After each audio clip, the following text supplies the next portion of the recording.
Saludos con todo el mundo, ¿cómo están? Bienvenidos y bienvenidas a todas las personas que están conectándose a esta hora. For the people who are watching me on YouTube, this is the time for you to turn on your dubbing mode in order to understand what my guest and I are going to talk on this video. So turn on your dubbing mode in the setting button that is on the under your screen on YouTube. Thank you. Ok, esa fue la indicación para que la gente que me sigue en inglés pueda activar su modo de doblaje, ya que ahora YouTube te permite que todos los creadores de contenido que trabajamos en un idioma podamos llegar a otros mercados que no hablan nuestro idioma a través de una función llamada doblaje automático que simplemente se activa en configuración. Y fíjense que también puede servirte si tú quieres escuchar contenido de otros idiomas que no entiendes y que los quieres oír en tu propia lengua, en el español, y también te sirve para ti, por lo menos. Del inglés británico al español, yo sí he comprobado que sí está funcionando, así que te lo recomiendo para la gente que me sigue en YouTube. Para la gente que me está siguiendo en Facebook Live, buenos días, buenas tardes, buenas noches, gracias por estar allí en vivo, o para quienes van a ver en la grabación, pues como siempre les digo que sus likes y sus comentarios son importantes. ¿Por qué? Porque con ellos hacemos que el algoritmo, y nuestro invitado de hoy nos dirá por qué es importante eso de mover algoritmos, precisamente hagan su trabajo, es decir, que mucha gente sepa que existe este contenido y que ustedes también les interesa, que a ellos les pueda interesar, y lógicamente que con eso hacemos que mucha más gente aprenda más cosas nuevas, porque esa es nuestra intención, que todo el mundo aprendamos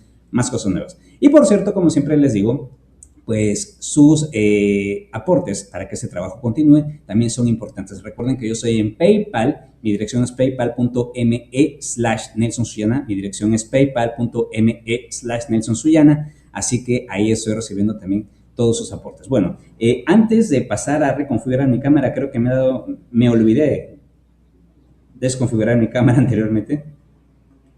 Déjenme verificarlo, pero les voy a contar de qué se trata el encuentro de hoy. Fíjense que últimamente tomar decisiones depende de que tengamos información correcta, información cierta, información veraz, pero tener toda la información a la mano puede ser también un riesgo. ¿Por qué? Porque no es lo mismo tener, no sé, una cisterna de agua a poderla tomar por vasos.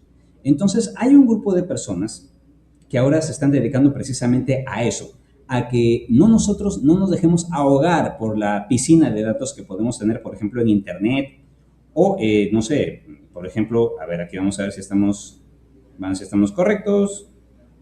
Bueno, ya está. Bueno, había cometido un error en la configuración de cámaras, pero no se preocupen, de eso se trata, de eso estamos en vivo. Bueno, les decía, no se trata ahora de que tú te ahogues con todo el océano de información, como por ejemplo podrías encontrar a través de Internet, sino que de alguna manera puedas irlo dosificando. Pero ¿cómo lo dosificas? ¿Cómo sabes que ese es el dato que a ti te hace falta? Fíjense que ahora ya existe un grupo de profesionales que se dedican precisamente a seleccionar esos datos, no de manera arbitraria, sino de una manera lógica, y los ponen de tal manera de que tú entiendas, que tenga lógica, que te cuenten una historia y que esa historia te permita tomar mejores decisiones. Son los científicos de datos, es la ciencia de datos.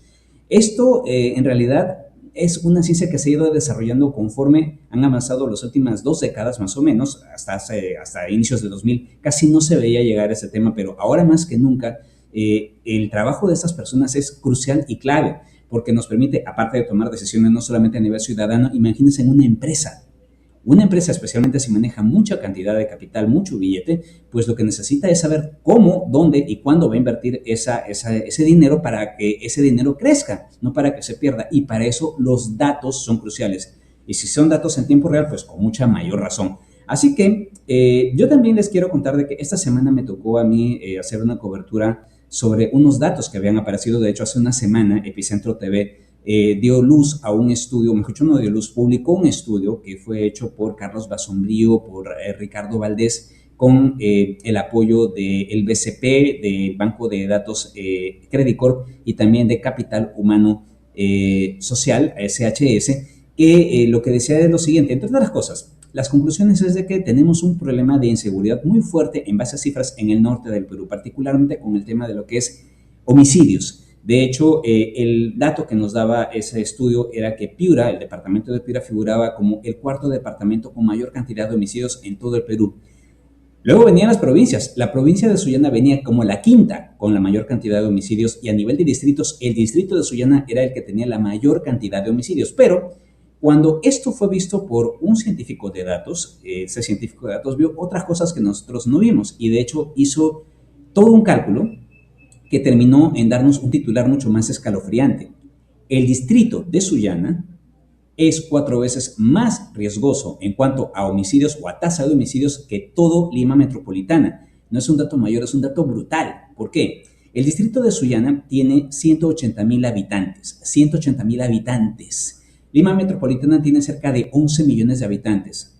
¿Cómo es posible que un territorio que es apenas o que tiene apenas un poquito más del 1% de la población de toda la capital de la República pueda tener una tasa de homicidios 4 veces mayor que la de la capital peruana? No tiene lógica, pero es la verdad, porque los números lo dicen, los números están allí y son números que son números oficiales y están basados en cifras oficiales. Así que el margen de error es realmente mínimo. ¿Cómo se hizo esto? Pues déjenme presentarles a la persona, al profesional, que nos ayudó a hacer, no solamente a llegar a esa conclusión, sino que además está prestando un gran servicio a toda la gente, a toda la comunidad, está trabajando con grandes empresas también, y pues es una persona muy joven, y adivinen dónde está. Está aquí en Sullana, imagínense, está aquí en Sullana. Quiero presentarles, tengo el gusto de presentarles a Brian Zapata, científico de datos o un data scientist, que como ustedes lo están viendo ahí, nos está acompañando esta mañana aquí de Sullana. Brian, buenos días, ¿cómo estás? Hola Nelson, ¿cómo estás? Un gusto estar aquí contigo. ¿Qué tal, Brian? Primera vez en video. Sí, primera vez que tenemos este modo de conversación. Así que estamos estrenando contigo este tipo de conversación. A ver, Brian, ¿qué hace un científico de datos exactamente? Justo lo estaba pensando porque el trabajo que realicé contigo se basó en el método científico y como Mm, científico de datos eso me emocionó porque obtuve los datos, lo visualicé, eh, identifiqué cuál era el problema, planteé una hipótesis que te dije lo voy a trabajar por la mañana y ujú. experimenté ya, en base a los datos, en base a la hipótesis planteada, obtuve resultados y luego los comprobamos. Entonces, como científico de datos, me emocionó realizar un trabajo científico como tal. Ahora, en el día a día, nosotros nos encargamos de analizar grandes volúmenes de datos y, por lo general, encontrar respuestas utilizando inteligencia artificial. Puede ser aprendizaje de máquina, que nosotros le denominamos machine learning, puede ser aprendizaje profundo, deep learning, pueden ser modelos de visión artificial, etcétera. Hay muchas herramientas de inteligencia artificial que nosotros podemos utilizar para llegar a una respuesta a partir de un gran volumen de datos. Y eso de usar inteligencia artificial no es que sea una manera de ahorrarte el trabajo, sino que en realidad sí lo necesitas, es una herramienta. Para nosotros es una herramienta. Exactamente, exactamente. Nosotros, sí, no lo hacemos no lo usamos para reducir nuestro tiempo de trabajo, no le pedimos a la IA hazme un resumen, no. Nosotros entrenamos modelos para que nos puedan dar algunas observaciones, algunas ideas que, que no están a simple vista en los datos. Y eso también pasa porque a veces encuentras mucha cantidad de datos. A mí me pasa, por ejemplo, cuando hacemos el trabajo con los datos del clima, los datos del tiempo. Cenami nos proporciona mucha data que por sí sola es muy buena, es de alta calidad porque es data tomada en cada lugar, pero el problema es de que a veces viene muy desordenada como para que la gente lo entienda. Entonces lo primero que tenemos que hacer es entenderlo nosotros. Y a veces con inteligencia artificial incluso toma tiempo llegar a entender cuál es el cuadro real. Y eso es lo que la gente debería saber. ¿Cuál es la utilidad, por ejemplo, de un científico de datos en cualquier lugar en ese momento? En ese momento, la utilidad de un científico de datos consiste primero en la experiencia, ¿no? Uno ya no se agobia con un volumen de datos grande ni volumen de datos desordenados, ¿no? Ujú. Entonces, uno sabe que los datos crudos, como los son de clima que acabas de mencionar, hay que saber primero interpretarlos y segundo limpiarlos, porque los instrumentos que se utilizan para recolectar esta información de clima suelen tener un gran porcentaje de ruido que se tiene Ujú. que procesar, se tiene que limpiar. Entonces, nosotros sabemos cómo realizar todo ese proceso de limpieza, organización, preprocesamiento de datos antes de introducir otras técnicas de inteligencia artificial, como menciono, para llegar a resultados. Ahora, ¿tú cómo te involucras en eso de ser científico de datos? Porque en realidad tú eres ingeniero industrial, si no soy mal. Y soy ingeniero electrónico, estudié Ingeniero ingeniería electrónico, electrónica perdón. en la Ingeniero Universidad Nacional de electrónico. Piura. En la Universidad Nacional de Piura. ¿Cómo es que te involucras en la ciencia de datos? Fue muy bonito, fue muy bonito. Yo empecé trabajando en una startup en Piura, en ese entonces se llamaba Synergia Tech y se dedicaba a la transferencia tecnológica específicamente para industrias agrícolas. Entonces, yo como ingeniero electrónico me encargaba del desarrollo de proyectos de Internet de las Cosas. ¿Qué es Internet de las Cosas? Es proyectos que funcionan con Internet pero a distancia, ¿ya? Ujú. Entonces, para analizar los campos de cultivo, nosotros instalábamos sensores, instalábamos algunos antenas también, para ponerlo en palabras sencillas, y enviábamos la información que los sensores recolectaban hacia nuestras oficinas, ¿ya? Y hacia las oficinas de los clientes también. Entonces, al tener esa información disponible, ya, era un gran avance porque ahorraba bastante tiempo de monitoreo, porque nos daba un monitoreo casi en tiempo real, eh, y sobre todo a distancia, que permitía que tantos operadores como gerentes sepan qué cosa está ocurriendo exactamente en el campo. Ahora, una vez que se tenían los datos, pasa algo como lo que pasa con los datos de clima que mencionaste, ¿no? Ujú.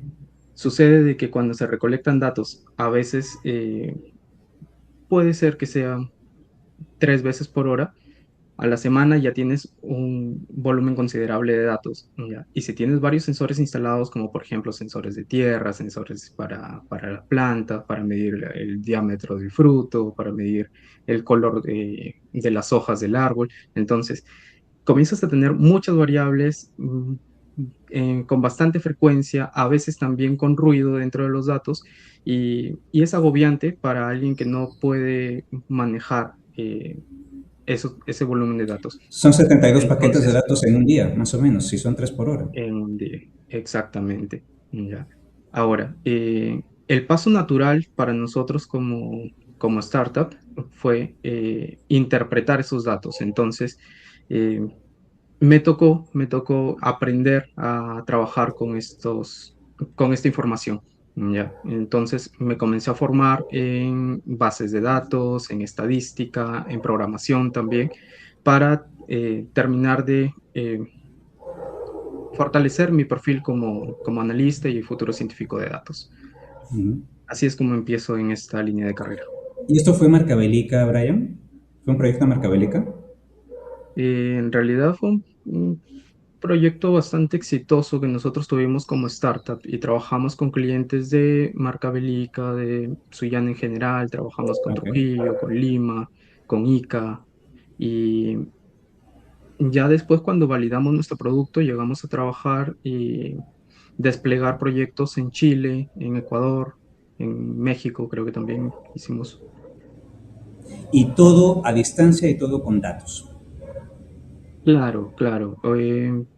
Dentro del contexto de Internet de las Cosas, sí teníamos que ir, por ejemplo, el trabajo que yo hice por Chile, sí consistió en ir para allá a realizar y supervisar la instalación de sensores que estén de manera correcta, porque sí necesita todo un protocolo de instalación, pero luego, una vez todo instalado, sí, todo es a distancia.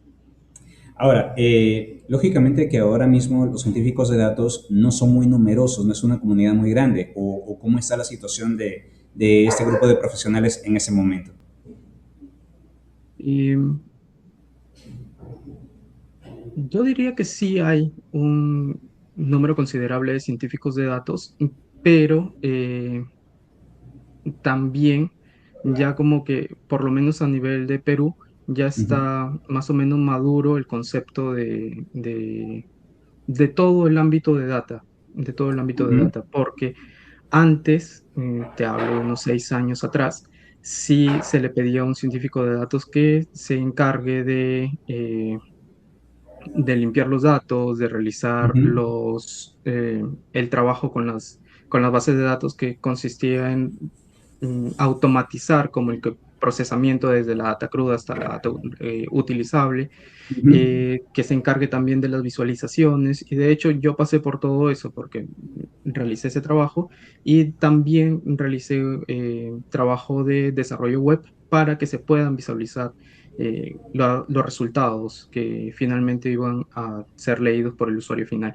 Entonces, antes sí era como que muy global el trabajo que se le pedía a un científico de datos. Hoy en día sí está bien específico, entonces los perfiles de científicos de datos sí están eh, presentes, por lo menos en Perú, pero generalmente trabajan en banca, he visto que concentra el mayor Mm. número de esos trabajadores.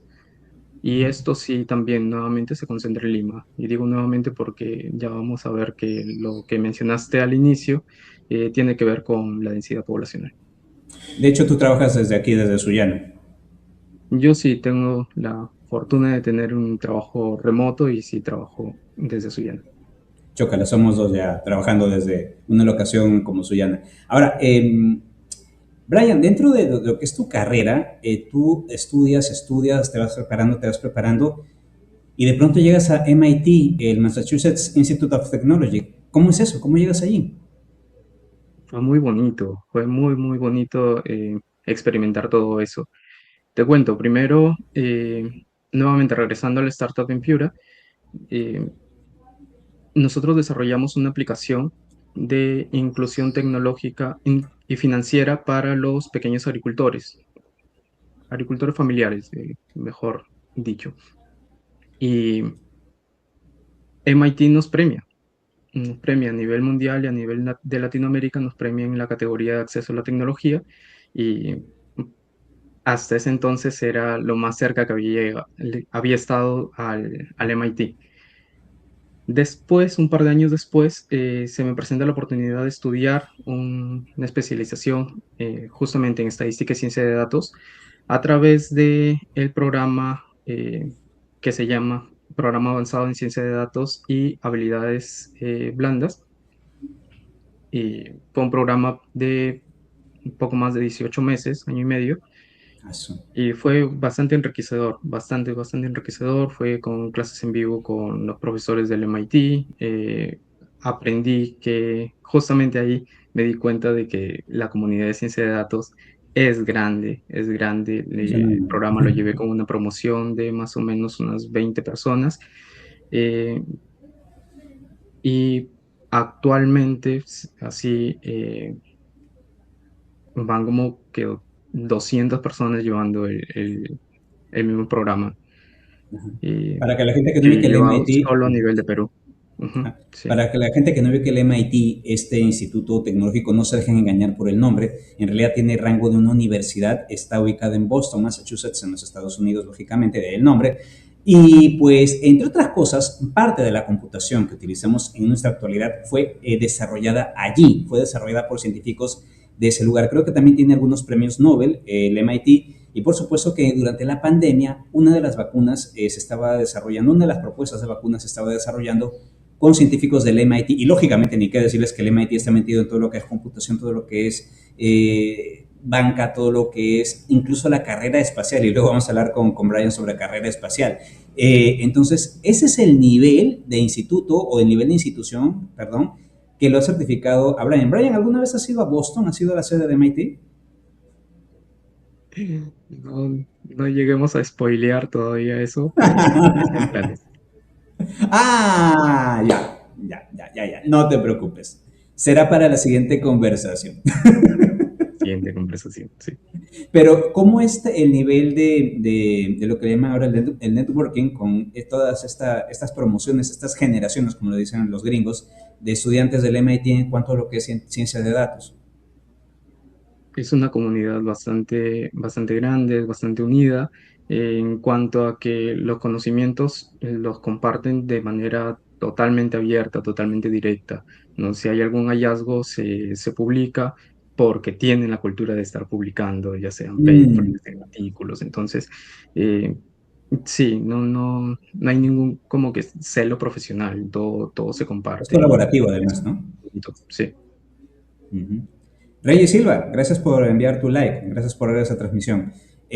Ahora, cómo es que Brian llega a trabajar en un proyecto de la NASA, la National Aeronautics and Space Administration? ¿Cómo llegas a un proyecto de la NASA? Es también parte de la fortuna, porque si bien es cierto, hay que tener formación, hay que tener profesionalismo, también está la pizca de suerte de estar ahí, ¿no? En el llamado. Resulta que mi jefe en ese entonces estaba estaba culminando una maestría en Georgia Tech, ¿ya? Y como proyecto final de maestría, le pidieron desarrollar un producto y encontrar posibles clientes. Uno de sus posibles clientes resultó ser la NASA y le gustó tanto la solución de que pidió que se profundice más en la solución. Entonces, mi jefe nos convoca con un proceso de selección, nos convoca para trabajar en este proyecto. Y sí, ya pasamos las pruebas de programación, sobre todo fue.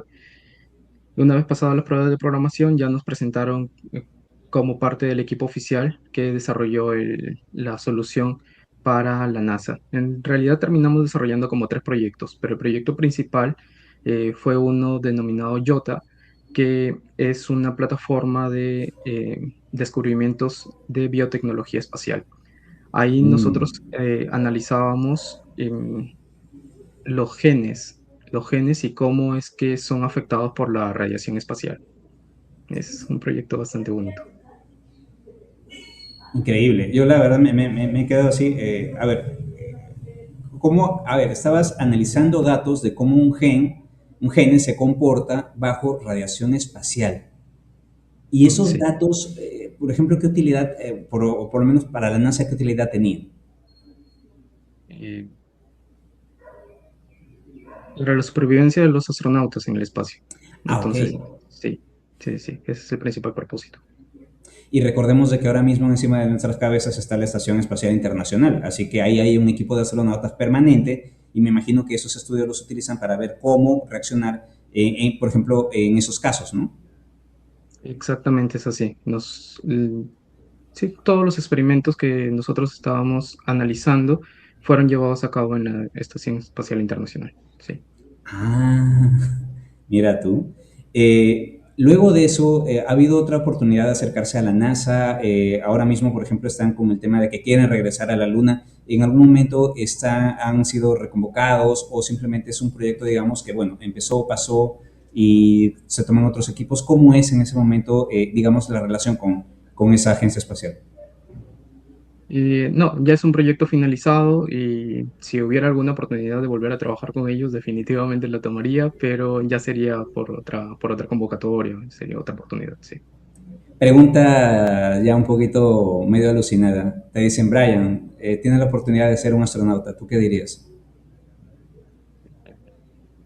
No, lo mío es trabajo remoto, yo analizo acá Nada desde con el mi casa, espacio. analizo los datos. Sí, sí, sí, sí, Genial. O sea, tú estarías en todo caso en Houston, ayudando con el control de vuelo. exactamente. Ok.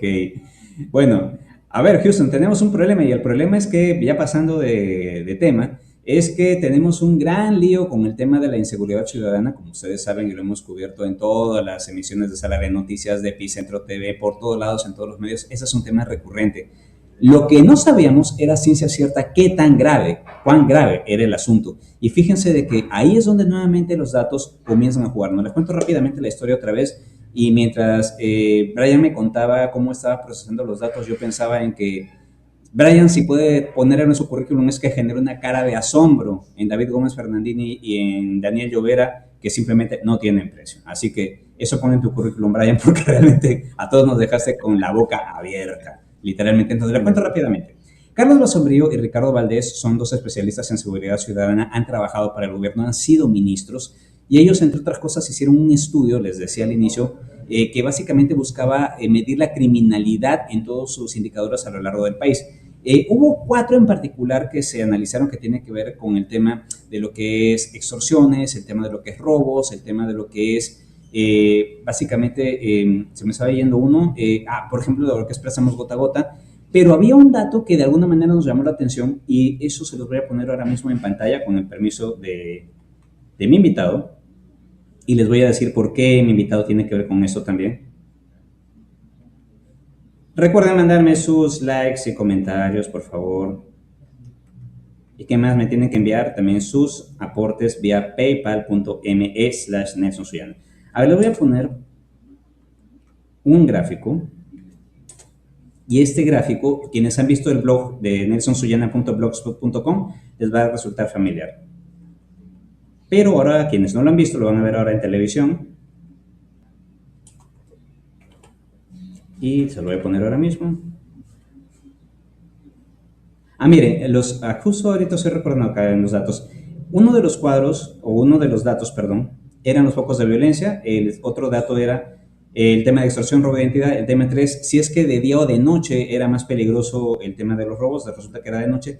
Pero el cuadro que les voy a presentar a continuación, o el dato que les voy a presentar a continuación, sí nos llamó poderosamente la atención porque tocaba directamente a la región. Lo tienen en pantalla. Es datos de homicidios. Y si ustedes ven el cuadro en temas de homicidios, hay varios datos perturbadores, entre ellos Piura, cuarta región más insegura del país, provincia de Piura es la segunda más insegura en cuanto a homicidios, provincia de Sullana la quinta a nivel nacional con más problemas de homicidios, con más homicidios, pero a nivel de distrito, Sullana debajo de Patás, Sullana, sí, el distrito de Sullana es el que tiene la mayor cantidad de homicidios. Ojo, esos solamente son números puros, números redondos, por así decirlo. Brian se encargó de un poquito hacernos este cuadro para que lo podamos entender mejor. Brian, a ver, primero expliquemos estas cifras y cómo es que estas cifras a ti te generan la curiosidad de hacer el siguiente paso. Cuéntanos.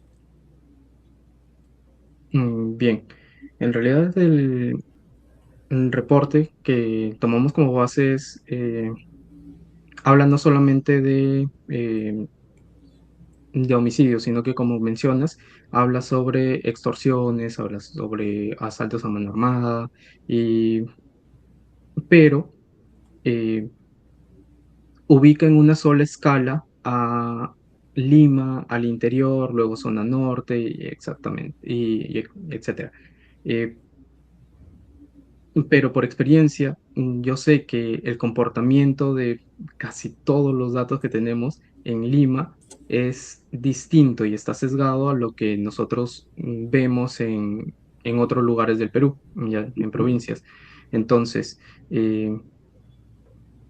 si bien es cierto, en esta gráfica vemos el top 5 de homicidios por distrito y lamentablemente vemos a Sullana en primer lugar, debía ser un análisis un poco más profundo, ¿no? Y es entonces cuando te menciono lo de la densidad demográfica. En este caso, Claro. estamos viendo que Sullana, Patás, Tumbes tienen el mayor número de homicidios, pero quería Todas en ver el norte del Perú, Brian, por qué. también. Disculpe. Y todas en el norte del Perú, te decía. Sí, sí, sí, eso es lo preocupante, excepto por Ananea, pero se explica también por la actividad minera en ese Mm. distrito, tanto en Ananea como en Patás. Ananea es del sur, Exacto, de si no me Puno, equivoco, es Puno. claro, queda en Puno y para la gente que no lo sabe, La Rinconada, este lugar que es muy conflictivo, es un asiento minero, queda precisamente en Ananea, Puno, en el sur del país, es el extremo sur del país, cerca de Chile. Y lógicamente Patás en la Libertad, como sabemos, es ahora el foco de la minería ilegal en el norte peruano y ya saben pues todos los problemas que ha habido en los últimos 12 meses, incluso con asesinatos masivos, desaparición de personas y realmente pues todo un tema muy convulso en ese distrito, en esa provincia, en la parte de la selva alta de la Libertad. Ahí está, Brian. Exactamente. Entonces, ya tenemos, mm, tal vez no la razón específica, pero sí una idea bastante buena de por qué estos distritos tienen este alto índice de homicidios. Minería en Ananea, minería en Patas, claro. Pero Castilla, Tumbes y Sullana no se reconocen como tal por la Ujú. actividad minera. Entonces es inseguridad pura y dura. Ya. Y otro detalle, Brian, Tenía que ser, sí, perdona que te interrumpa, y otro detalle, Castilla, Piura, Sullana, obviamente Sullana, Tumbes, Tumbes, todas en el mismo eje también. De Tumbes a Sullana todos está en aquí el cerca, mismo eje. básicamente. Sullana, Castilla, pues hay que llegar a Piura, estamos en Castilla. Exactamente, sí. Todo es un solo foco geográfico. Entonces, sí, te debía, primero por curiosidad y luego por preocupación, eh, debía saber por qué es que estaba sucediendo esto y cómo es que se estaba distribuyendo realmente, porque estos son solo números crudos. Exacto. Y lógicamente aquí, déjame quitar esta gráfica. Espera un momento que aquí he hecho algo. A ver, repito, estos son datos que ustedes están viendo basados en el estudio de Carlos Basombrío, Ricardo Valdés, y ese es, digamos, el primer análisis que hizo Brian Zapata, que es mi invitado de hoy. ¿Y por qué necesitaba este análisis? Lógicamente porque él necesitaba una base para trabajar, pero ahora les voy a poner, déjenme organizarme acá con mi computadora. Por cierto, les repito, este estudio, si lo quieren ver, si quieren ver este cuadro, está en un artículo que está en mi blog, nelsonsoyana.blogspot.com. Entonces, ahora les voy a poner el siguiente cuadro, ojalá que nos vean ahí en la pantalla, si no me dicen, voy a ponerles el siguiente cuadro, porque este es ya el aporte o digamos la innovación de Brian. A ver, déjenme llegar. Recuerden sus likes y comentarios, son importantes, sus donaciones también. Ahorita viene el cuadro. Ese cuadro, lógicamente, no sé qué hizo Brian, lo hemos tenido que adaptar para que pueda ser visible en televisión, pero lógicamente respeta fielmente lo que hizo Brian. Y es también el gráfico o el gráfico que han visto en Epicentro. Lo voy a poner ahora mismo.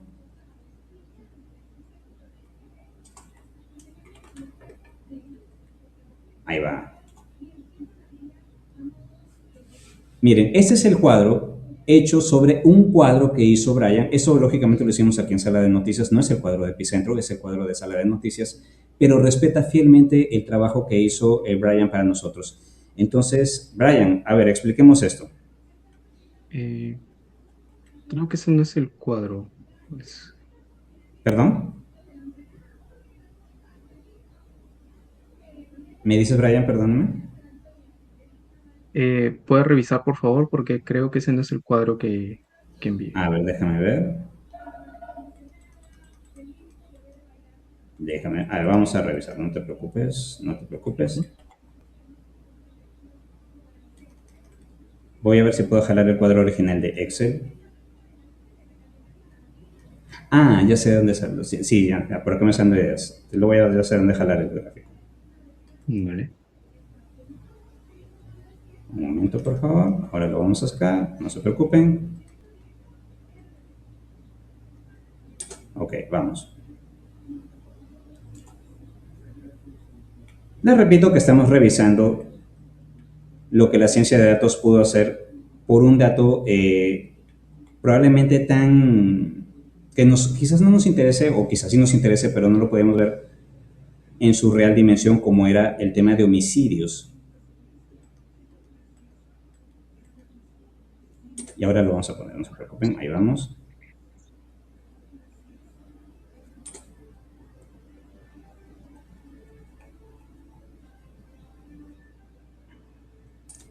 Estamos en vivo y estamos con Brian Zapata, científico de datos. Nos ayudó, entre otras cosas nos ayudó a un poquito. Ahí está.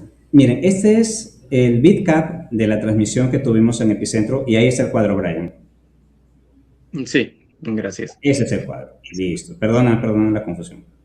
No, no te preocupes.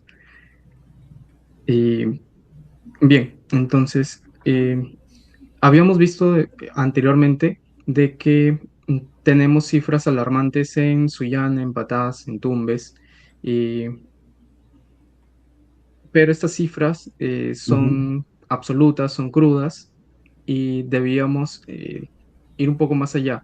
Entonces, te comenté, podríamos hacer un cruce de esta información con la mm, densidad geográfica de ujú, cada lugar que se está estudiando.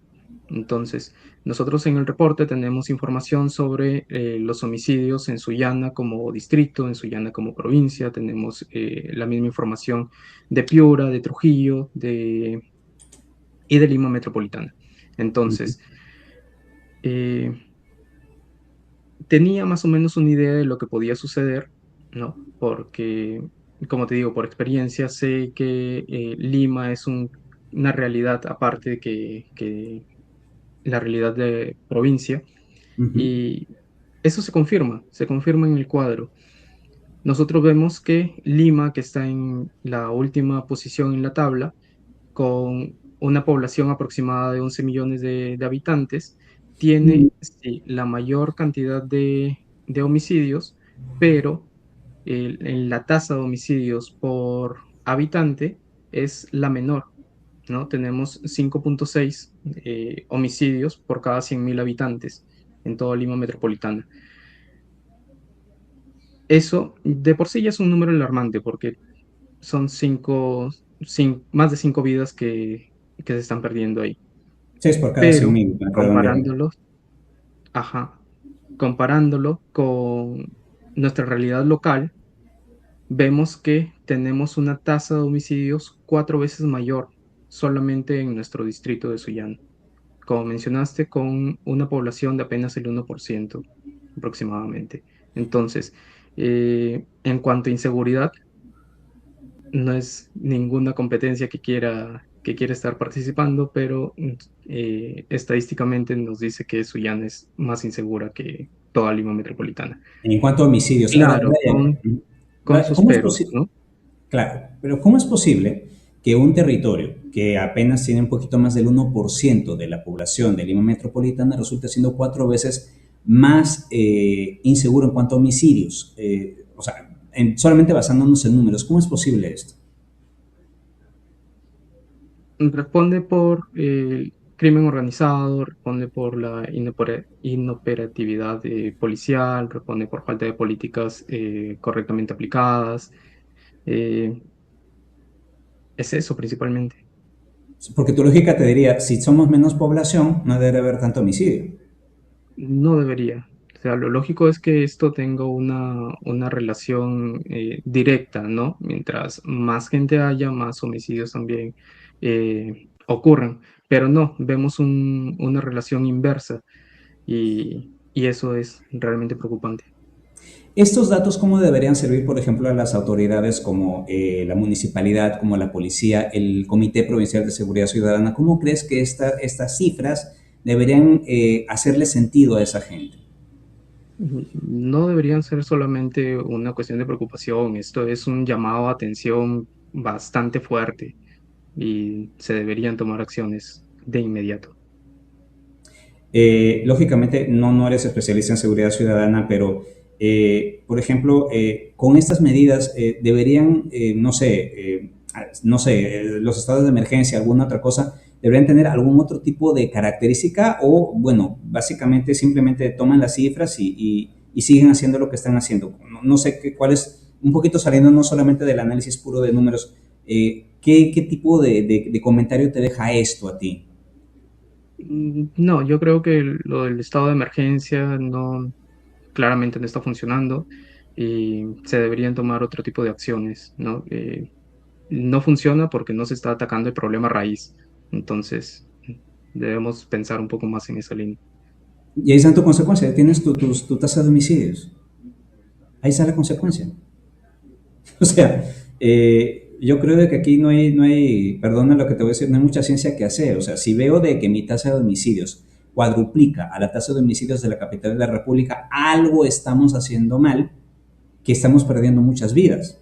Y como tú dices, no estamos atacando el problema. Repito, estas son cifras tomadas de datos oficiales. No es que se los inventaron Basombrío de Valdés, no es que se los inventó Brian, no me los inventé yo. Estos son datos basados en datos oficiales. Simplemente lo que hizo toda esta gente es tomar esos datos, darles un orden, una lógica, y que esa lógica nos explique qué está pasando.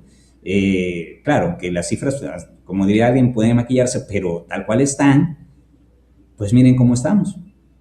Miren cómo estamos. Creo que solamente ni siquiera nos supera Patás, superamos a Patás. ¿Nos supera Patás, Brian? ¿Cómo es? Sí, no se supera patadas.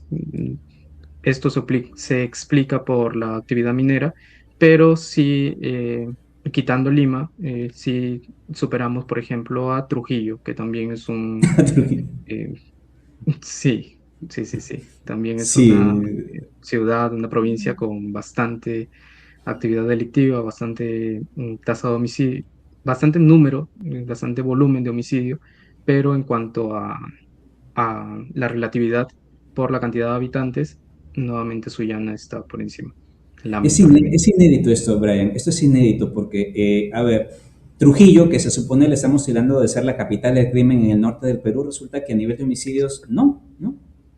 Sullana más bien es la capital de los homicidios a nivel de todo el norte del Perú. Miren, No nuevamente, quisiera que tengamos ese título, pero parece que ahí así están ha los llevado. números.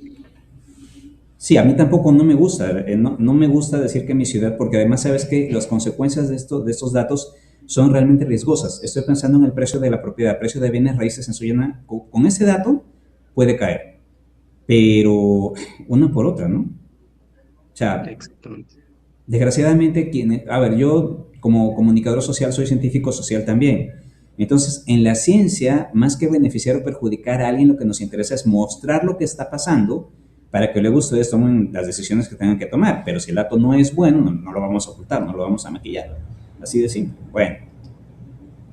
Bueno, señores y señores. Por supuesto, esto fue presentado el día miércoles en Epicentro TV. Por eso aparece el sello de Epicentro y todo eso. Si quieren ver el video se los he puesto en otros posts en Facebook, pero igual si lo desean ver, me pasan la voz y les paso el enlace sin ningún problema. Y nada. Bueno, Brian.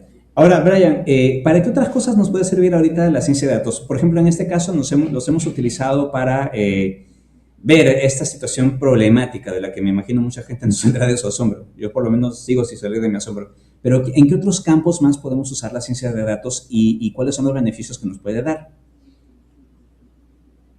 Se aplica para todo lo que podamos imaginar. Nosotros lo podemos aplicar en salud. Hay programas específicos de ciencia de datos en salud.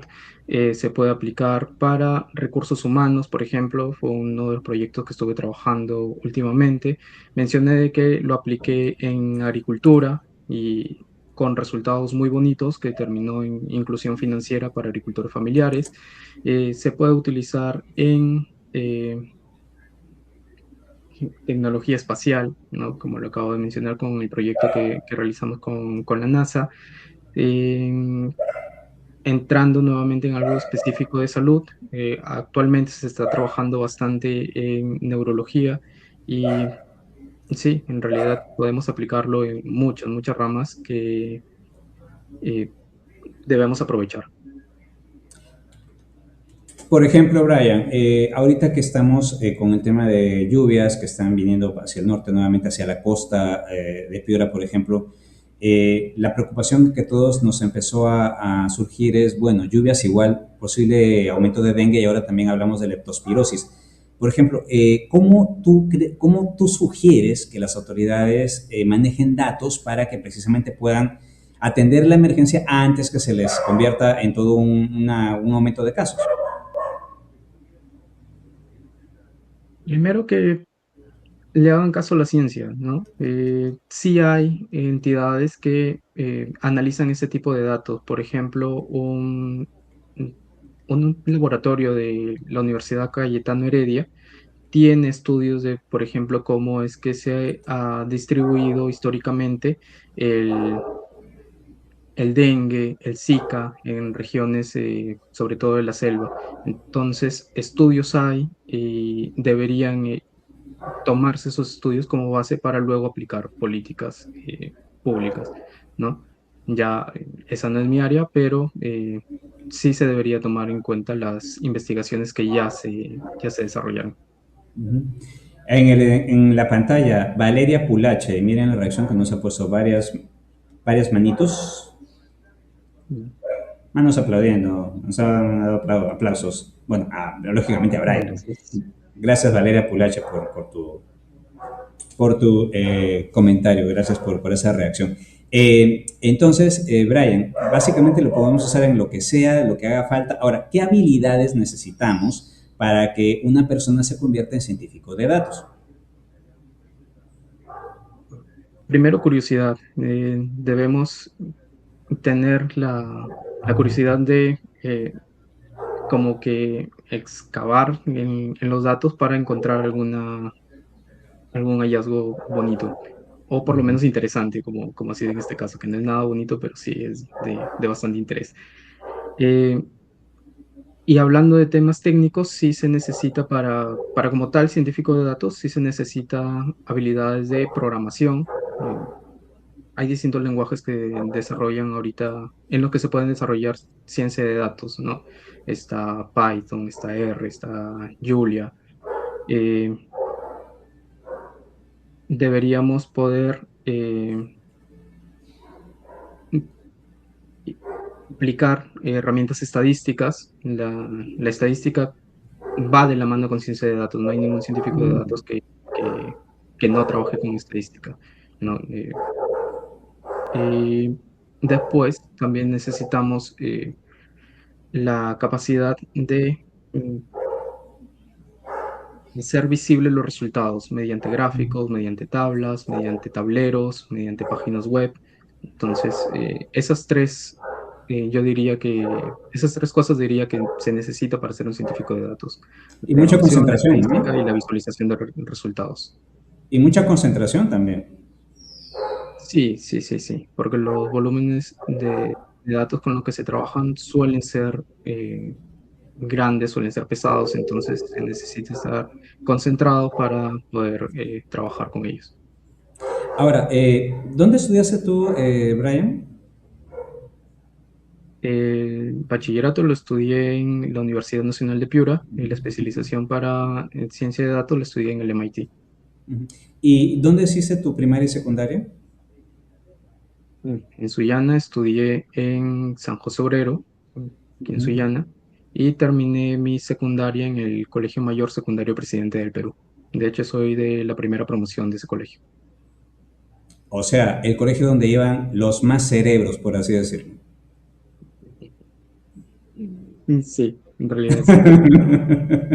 Tengo la fortuna de conocer gente muy bonita de ese colegio y también bastante capaz que ahorita están realizando de manera eh, profesional todos sus estudios, ¿no? Tengo compañeros médicos, tengo compañeros abogados, tengo otros compañeros científicos de datos que, con los que estuve estudiando en la secundaria ya y es bonito ser parte de ese círculo.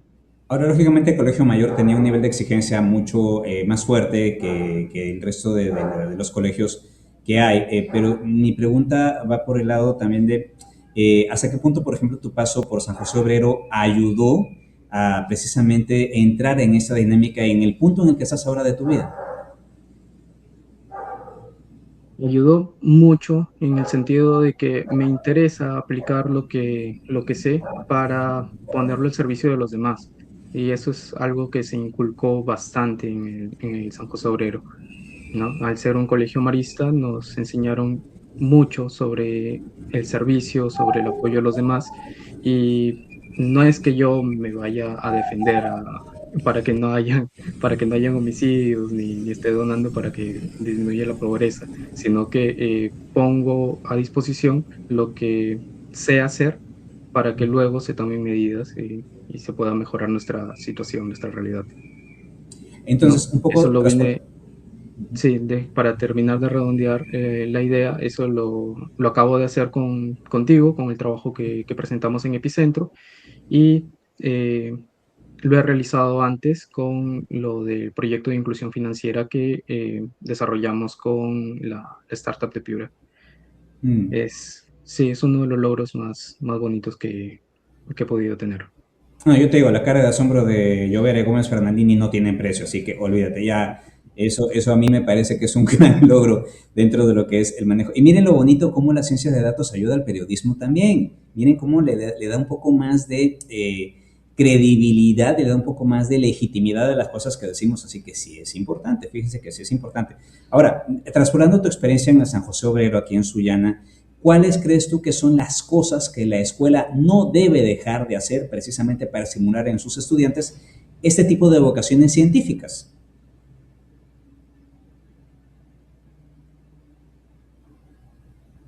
Debemos, primero, debemos seguir estudiando, ya, debemos seguir estudiando, debemos seguir poniendo énfasis en que la educación es clave para que nosotros podamos desarrollarnos de la mejor manera, y debemos también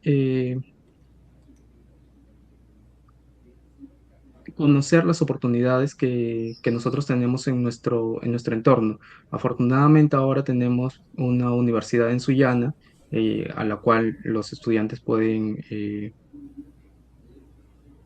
aspirar a estudiar ahí, pero no todo es Sullana, también podemos salir a Piura, podemos salir a Lima, podemos formarnos ahí. Hay buenas universidades públicas que podemos aprovechar.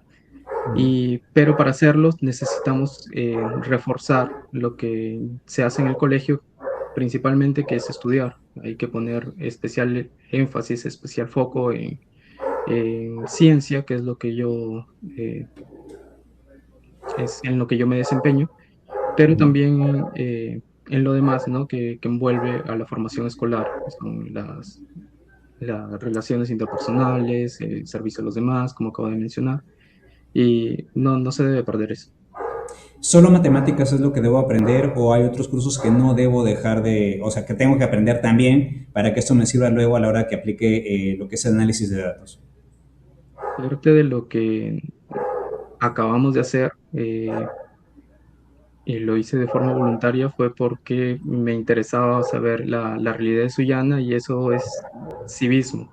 Mm, Entonces, no fue a raíz de las matemáticas. La matemática fue una herramienta que se utilizó, ¿no? Para poder sacar porcentajes, para poder sacar la tasa, que eso son divisiones finalmente, ¿no? exacto. Pero el interés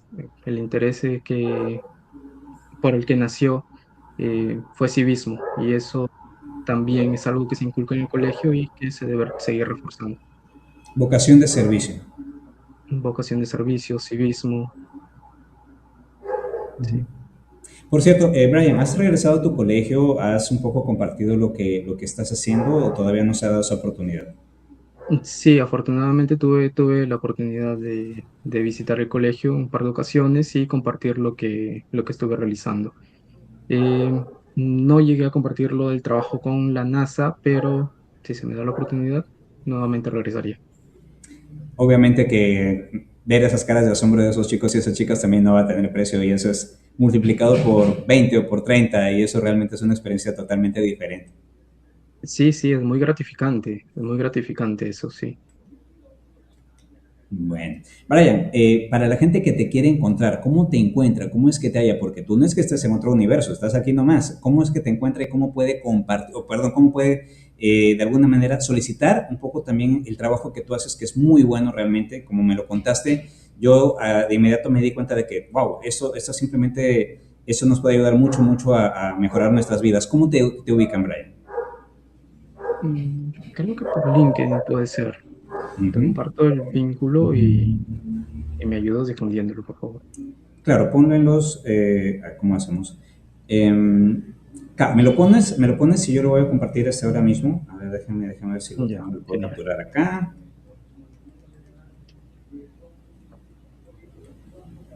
Lo que vamos a hacer es esto, Brian, me lo pasas por el WhatsApp y yo lo voy a compartir exacto, lo voy a compartir en los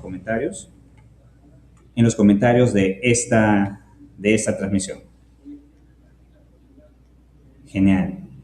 Ya. Yo les prometo que toda la gente que entre a ver esta transmisión, yo les voy a compartir. Luisa Chuyi, gracias por interesarte en esta transmisión. Les digo que ese enlace que me ha pasado Brian, se lo voy a compartir a ustedes en los comentarios, tanto en Facebook como también en YouTube. De esa manera ustedes pueden también de alguna manera... Por acá te están mandando saludos por interno. Gracias también. Gracias. Eso lo voy a poner en YouTube y en Facebook en los comentarios para que todos ustedes puedan acceder. Obviamente en YouTube voy a ponerles el enlace en la descripción del video, de tal manera que ustedes contacten directamente a Brian solamente en la descripción del video de YouTube. Brian, finalmente, ¿algún otro mensaje o consejo que quieras darle a la comunidad? ¿Algo que tú quieras subrayar? Sí, obviamente nos gustaría un poco seguir aprendiendo contigo, que esta no sea la primera vez, pero sí me gustaría un poco que le dejes algo a la gente con lo que se vaya pensando el resto del día. Sí, de hecho, acabamos de ver una noticia lamentable de que Sullana está en una posición fea en cuanto a inseguridad ciudadana, pero también quiero mencionar de que Sullana tiene bastantes profesionales buenos, ¿ya? Estoy trabajando en proyectos interesantes y lo hago desde mi provincia, lo hago desde mi distrito y eso me pone bastante orgulloso. El año pasado estuve en una escuela de aprendizaje profundo en la Universidad de Buenos Aires, en Argentina, y hubo bastante representación peruana, pero fui el único de provincia, todos los demás eran de Lima. Entonces, eso me da un poquito de orgullo, pero también un poquito de preocupación porque no se está como que visualizando el trabajo que tenemos en provincia y tenemos muy buenos trabajos en provincia, profesionales muy interesantes. Tengo, así como mencioné, de que tengo compañeros del Colegio Mayor que están muy bien en el ámbito profesional, también tengo compañeros del San José Obrero que están siendo exitosos en su vida laboral. Eh, por ponernos en nuestro contexto, en cuanto a biología, están desarrollando proyectos bastante bonitos. Empezaron con visualización de aves, avistamiento de aves, es la denominación de esa labor, pero ahora están desarrollando proyectos mucho más grandes. Específicamente no tengo tantos detalles, pero sé que les está yendo bien. Y asimismo, hay más gente interesante que tenemos aquí en Sullana. Algunos de ellos tú los entrevistas y se te agradece bastante esa labor, pero sí, hay más gente con la que nos podemos identificar aquí en Sullana para salir de este recuadro en el que nos encontramos en cuanto a inseguridad. Y solamente en avistamiento de aves hay que decirle a la gente de que Sullana y particularmente la zona de Querecotillo es un punto en el que aves migratorias tanto del norte como del sur vienen a descansar en su ruta migratoria hacia ambos lados del planeta. Y eso está específicamente en Laguna de los Patos y además recordemos que somos parte de la Reserva de Biosfera del Noroeste peruano, así que Sullana en ese aspecto es bien clave a nivel científico y sí hay muy buenos estudios como lo dice Brian y de hecho toda esa gente que quiera participar en nuestra pantalla está más que invitada, así que será un gusto tenerles aquí. Además, Sullana, si bien es cierto, y comparto eso con Brian, si bien es cierto, esta cifra, este dato que hemos visto hoy día es preocupante, pero tenemos que mencionarlo, publicarlo para que las autoridades y la comunidad tomemos medidas al respecto. También es cierto que Sullana sigue siendo una tierra de oportunidades, sigue siendo una tierra donde podemos hacer muchas cosas interesantes y hasta podemos manejar el espacio completo desde nuestras casas, aunque ustedes no lo crean. Y yo creo que Brian Zapata es una muestra de eso. Este chico que estudió en el San José Obrero, que estudió en la Universidad Nacional de Piura, que tuvo una certificación del MIT, que trabajó en un proyecto de la NASA, que está metido trabajando también con grandes empresas, haciendo todo ese trabajo de consultorías, de manejo de datos, etcétera. Pues realmente, si él se siente orgulloso de hacer lo que hace, se siente orgulloso de ser un representante de provincia, nosotros nos sentimos orgullosos también de tenerlo a él como parte de nuestra comunidad, como parte de toda esta gente que vivimos aquí en Sullana, pero también por el aporte que hace y por esa sencillez que tiene y esa metodología, porque cuando ustedes se sientan con Brian y él les explica una cosa, tiene una didáctica, es muy didáctico, así que como pedagogo también, honestamente, además que da clases, así que la verdad yo les recomiendo sesiones con Brian porque realmente uno termina aprendiendo muchas más cosas de las que quería aprender. Brian, gracias por estar aquí en la pantalla, en la sala de noticias. Gracias a ti, Nelson, por las bonitas palabras y por la invitación. No, a ti, y espero tenerte en más ocasiones. Sí, con gusto. Y ahora se vienen elecciones, así que vamos a tener mucho trabajo por procesar. Ahí estaremos trabajando. Ahí estaremos, ok.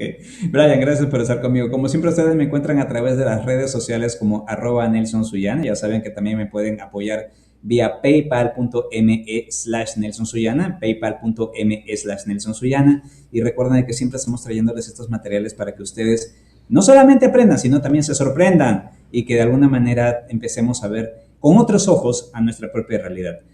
Tú confía, yo verifico. Soy Nelson Peñarrera Castillo reportando desde Sullana. Conmigo será hasta la siguiente oportunidad. Gracias a todo el mundo. Thank you everyone for watching this. Cuídense mucho.